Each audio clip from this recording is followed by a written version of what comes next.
स्वागत and welcome. आशा करता हूँ आप सभी मस्त होंगे, स्वस्थ होंगे और आप सभी की तैयारी भी बहुत बढ़िया चल रही होगी।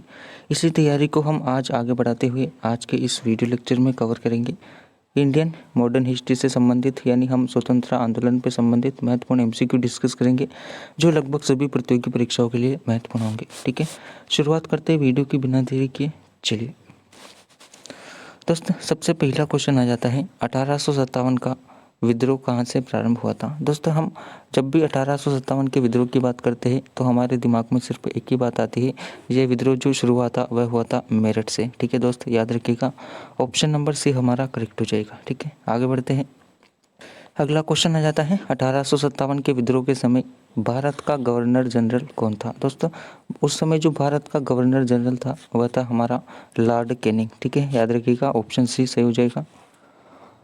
आगे बढ़ते हैं। अगला क्वेश्चन आ जाता है 1857 के विद्रोह की शक्ति का सबसे महत्वपूर्ण तत्व कौन सा था। दोस्तों, उस समय का जो सबसे महत्वपूर्ण तत्व था यानी सबसे बड़ा शक्ति जो थी हमारी वह थी हिंदू मुस्लिम एकता। ठीक है, उस समय की जो हिंदू मुस्लिम एकता थी वह बहुत ही खतरनाक थी।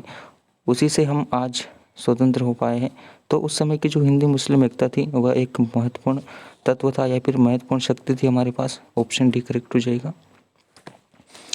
आगे बढ़ते हैं। अगला क्वेश्चन आ जाता है वर्ष 1857 के विद्रोह के निम्न नेताओं में किसने सबसे पहले अपना बलिदान दिया। दोस्तों, 1857 के विद्रोह में जो सबसे पहला बलिदान दिया था वह थे हमारे मंगल पांडे जी। ठीक है, मंगल पांडे ने हमारा सबसे पहला बलिदान दिया था। ऑप्शन डी हमारा सही हो जाएगा। ठीक है, आगे बढ़ते हैं। अगला क्वेश्चन आ जाता है 1857 की क्रांति के समय ब्रिटेन का प्रधानमंत्री कौन था। दोस्तों, जब 1857 की क्रांति हुई उस समय जो ब्रिटेन का प्रधानमंत्री यानी पीएम था वह था हमारा लॉर्ड पामस्टन। ठीक है, याद रखिएगा, लॉर्ड पामस्टन जो था वह उस समय ब्रिटेन का प्रधानमंत्री था। ऑप्शन डी करेक्ट हो जाएगा। ठीक है, चलिए आगे बढ़ते हैं। अगला क्वेश्चन आ जाता है निम्नलिखित में से कौन सा आयोग 1857 का विद्रोह दमन के बाद भारतीय फौज के नव संगठन से संबंधित है। ठीक है दोस्तों, सही आंसर हो जाएगा पीला आयोग। ठीक है, ऑप्शन बी सही हो जाएगा। आगे बढ़ते हैं। अगला क्वेश्चन है निम्नलिखित में से कौन 1857 के विद्रोह में अंग्रेजों का सबसे कट्टर दुश्मन था। दोस्तों, 1857 की क्रांति में जो अंग्रेजों का सबसे कट्टर दुश्मन था वह था मौलवी अहमदुल्ला शाह। ठीक है, याद रखिएगा, ऑप्शन सी सही हो जाएगा। अगला क्वेश्चन है 1857 के विद्रोह का नेतृत्व बिहार में किसने किया था। दोस्तों, अगर हम बिहार की बात करते हैं 1857 में बिहार की बात करते हैं तो इसका जो नेतृत्व था वह राजा कुंवर सिंह ने किया था। ऑप्शन बी सही हो जाएगा हमारा। अगला है 1857 का विद्रोह मुख्यतः किस कारण से असफल रहा। दोस्तों, यह बहुत महत्वपूर्ण है क्योंकि इसकी असफलता के कारण पूछे जाते हैं। क्योंकि 1857 का जो विद्रोह असफल हुआ था उसका जो मेन कारण था या फिर मुख्य कारण था वह था हमारा संगठनों की कमी। ठीक है, उस समय जो योजनागत काम नहीं कर पाए, युवाओं में जोश की कमी नहीं थी, यानी कि बहुत खतरनाक तरीके से विद्रोह किया गया था। लेकिन उस समय कोई केंद्रीय संगठन की कमी थी, यानी केंद्रीय संगठन नहीं बन पाए, इतनी रणनीति से काम नहीं कर पाए, इसलिए विद्रोह हमारा असफल रहा। ठीक है, याद रखिएगा, ऑप्शन बी से हो जाएगा।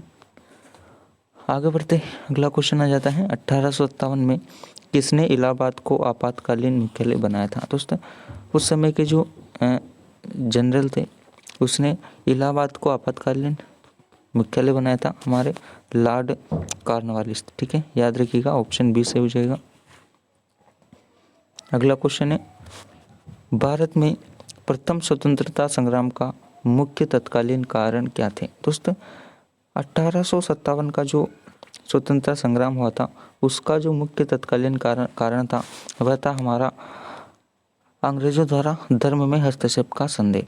उस समय जो एक घटना हुई थी कि गाय की चर्बी से बने कारतूसों को उसको इस्तेमाल किया जाता था, तो उसका उन्होंने विद्रोह किया और ऐसा लगा उनको कि अंग्रेज जो है हमारे धर्म में हस्तक्षेप कर रहे हैं। तो यहाँ पर ऑप्शन बी सही हो जाएगा, याद रखिएगा।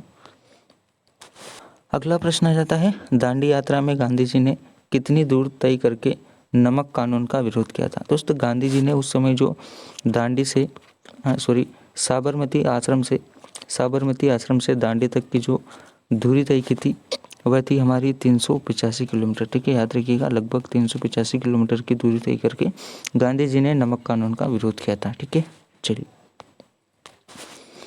अगला प्रश्न आ जाता है, गांधी जी ने किस कानून को काला कानून कहा था? दोस्तों उस समय का जो काला कानून था वह था हमारा रोलेट एक्ट। ठीक है, याद रखिएगा, ऑप्शन ए करेक्ट हो जाएगा। अगला प्रश्न आ जाता है, स्वराज पार्टी की स्थापना किस वर्ष की गई? दोस्तों स्वराज पार्टी की स्थापना की गई थी 1 जनवरी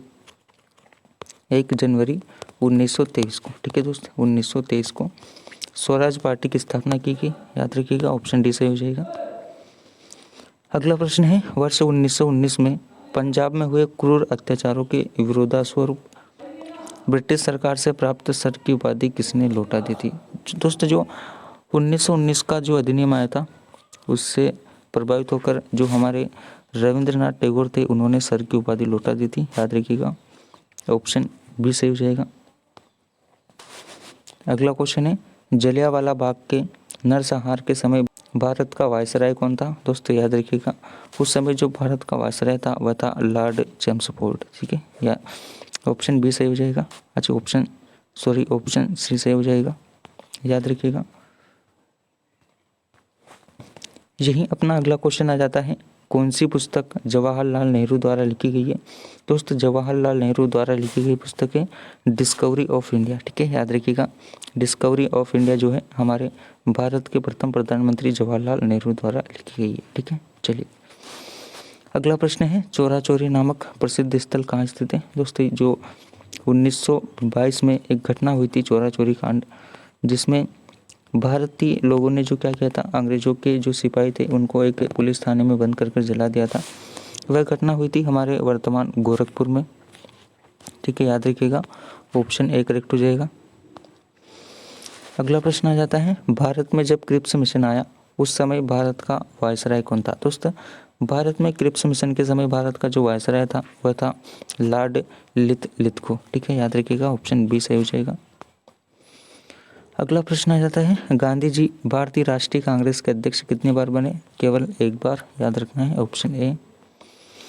अगला है, निम्न में से किस आंदोलन में सरदार वल्लभ भाई पटेल ने मुख्य भूमिका निभाई थी? ठीक है, याद रखिएगा, जो हमारा बारदौली सत्याग्रह है उसमें सरदार वल्लभ भाई ने बहुत महत्वपूर्ण भूमिका निभाई थी। याद रखिएगा, ऑप्शन बी सही हो जाएगा। ठीक है,